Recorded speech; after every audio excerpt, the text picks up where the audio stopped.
Alexa TV presents in 3, 2, 1.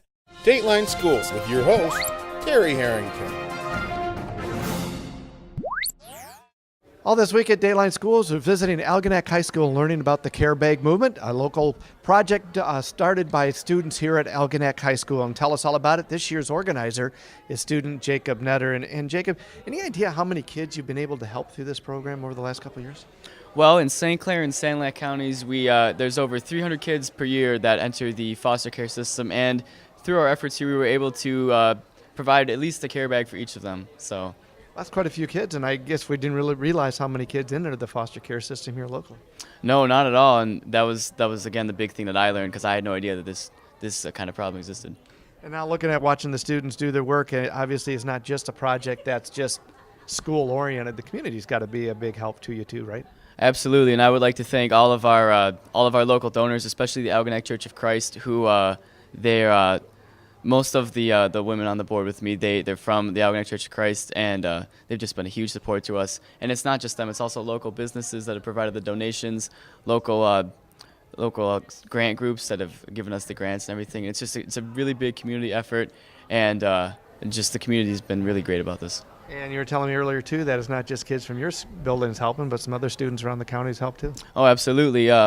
We received quite a large donation from a student at Marine City Middle School who was able to, for his community service project, he raised some items for the Care Bag Movement, so that we were really thankful to him for that. What kind of reaction are you getting from the students that you're actually helping with these care bags? Well, because of privacy sanctions that are in place, we don't know exactly who these are helping, because a lot of times it's a touchy situation and you don't really want your information out there.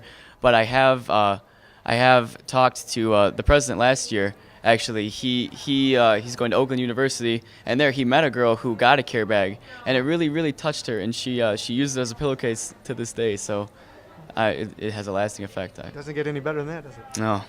What advice would you give to your classmates about getting involved in some kind of a project like this, whether it's through the school or as they graduate and move on out into the community? You know, at first, I'm not going to lie, there was some trepidation. I was a little reluctant to really make a commitment, but my advice to anybody who has an opportunity is to do it, because, I mean, life is only so long. You got to spend it doing things that are worthwhile, and this has definitely been worthwhile to me. And also, is this also part of the curriculum here at Algonac, doing some kind of community service? It is, in fact. For the IB program, which we have here, we have to fulfill something called CAS, which stands for Creativity, Action, and Service. So it's kind of a way to make us well-rounded, and we're supposed to expand in the areas that we might not normally be so strong in. And for this was started as a CAS project 3 years ago by a student, Ian Sass.